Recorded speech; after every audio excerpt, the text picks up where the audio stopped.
Good morning, everyone. Thanks for joining us at 7 o'clock. It's, wow, Monday.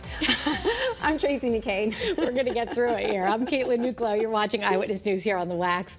Let's say hello to meteorologist Jill Gilardi for a first check on that first alert forecast. We're going to send it over to you, Jill, so that we can... Did you see that reality moment? Like well, reality I didn't know hits? if you were going to say it's 7 o'clock again. Like, no, I didn't know like, where you were going with it. But we don't know where we're going with it.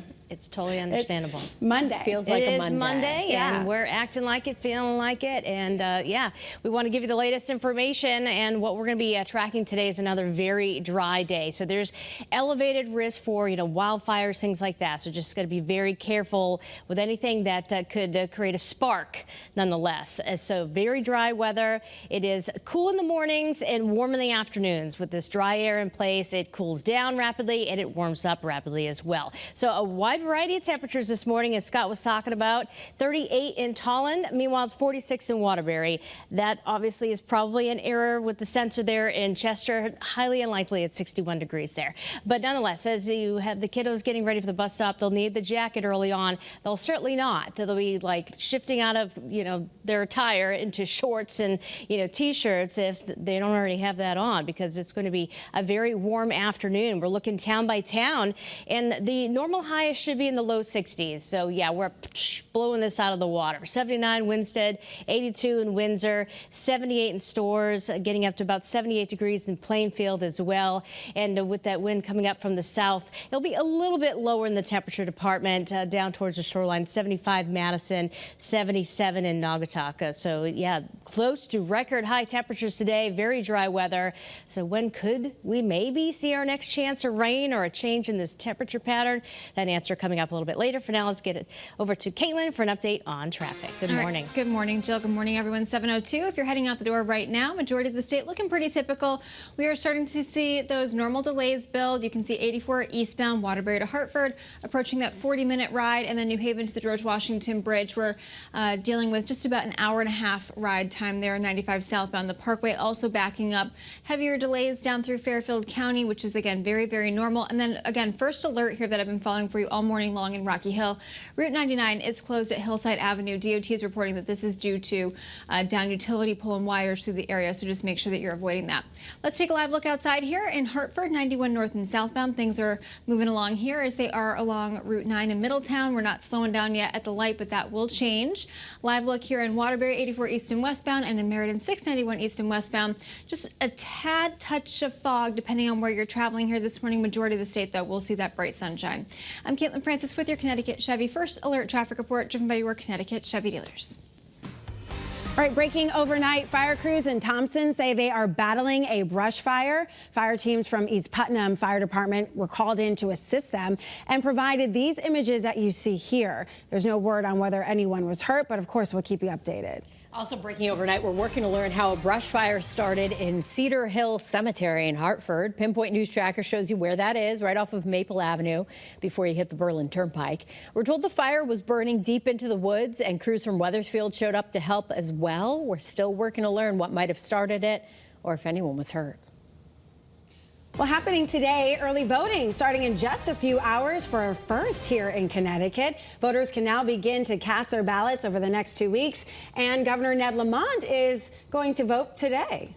Channel 3 Eyewitness News reporter Olivia Schuler has everything you need to know before you head to the polls.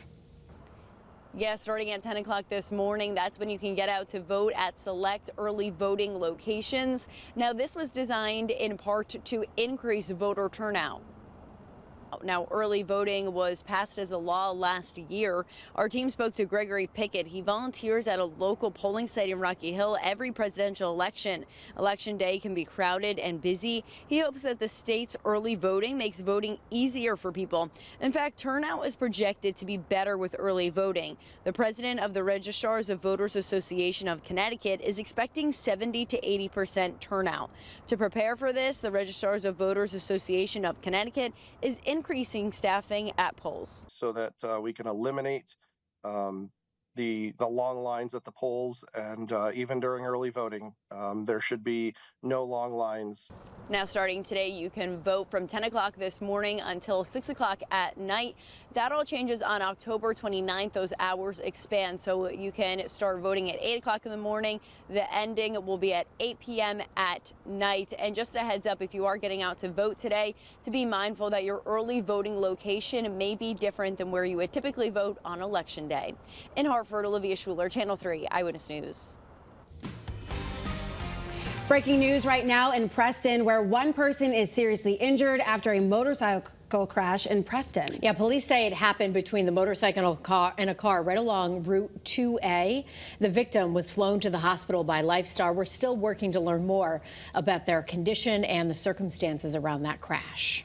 All right, right now on the wax, a man is in custody following an hours-long standoff at a gas station on the Rocky Hill-Weathersfield town line.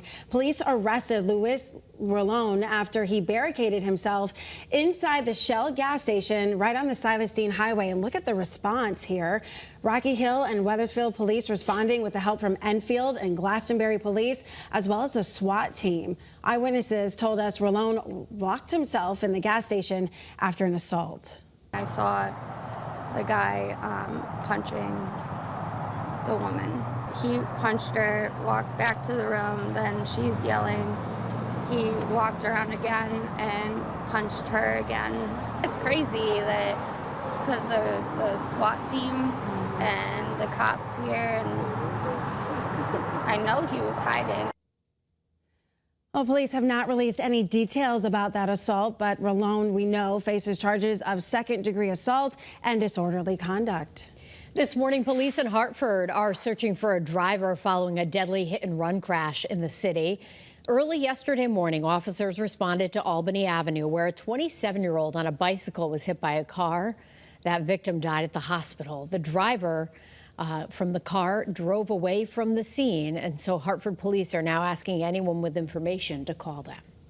Well, this morning, a deadly crash also under investigation in Waterbury, right on Route 8 northbound near exit 30. Police say a wrong-way driver slammed into another vehicle, and the wrong-way driver died as a result of the crash. The other driver in the other car suffered non-life-threatening injuries. Police are now trying to figure out what caused the crash. 2 firefighters are recovering this morning after getting hurt during a water rescue in the Quinnipiac River.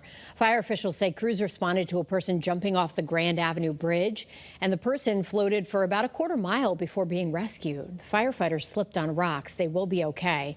We're going to learn more about that situation. An investigation also underway this morning. I'll take it here. Oh, okay. No problem. Yeah, we got it. An investigation is underway right now in Southington after someone drove into a nail salon there. It happened yesterday. The driver said their foot fell off the brake and then they slammed into the Sisters Nail Salon on West Street. The driver, as well as someone inside the salon, had to be taken to the hospital with minor injuries. Well, happening today, FEMA's New Haven County Disaster Recovery Center in Southbury is temporarily relocating from now through November 7th. The center will be located at Sacred Heart Catholic Church on Main Street. This comes as FEMA continues to provide aid to those impacted by August's historic flooding. Well, this morning we have an important update for commuters in Waterbury. The DOT telling us that Metro North service in Waterbury will resume a week from today. Service has been suspended since August's historic flooding washed out sections of the track at Beacon Falls and Seymour. The 4:45 a.m. train and the 7 a.m. train from Bridgeport will start running again next Monday. Well, good morning, everyone. It is 7:09, and just to talk about kind of the climate situation, we're dealing with a lack of rain. As we all know, it's very dry out there. Over 2.5 inches of a departure so far this month. We're going over 6 inches since September 1st. So yeah, we desperately need some rain here, and because of the lack of it, very low relative humidity, there is an elevated risk for fire weather concerns, wildfire, things like that. So be extra cautious. Anything with a spark could cause some issues. Winds are calm right now. It's 41 degrees in New London. We have 38 Tallinn, 34 the cold spot in Norwich. Meanwhile, it's 43 in New Haven. So if you have plans to work out in the yard today, you have the day off. Again, no outdoor burning because could easily get out of control. But above average temperatures is a big story today. We'll talk more about that, and if we we have any chance of rain in our future. I'll be back in about 5 to 10 minutes from now. All right, Jill, thank you. Up next.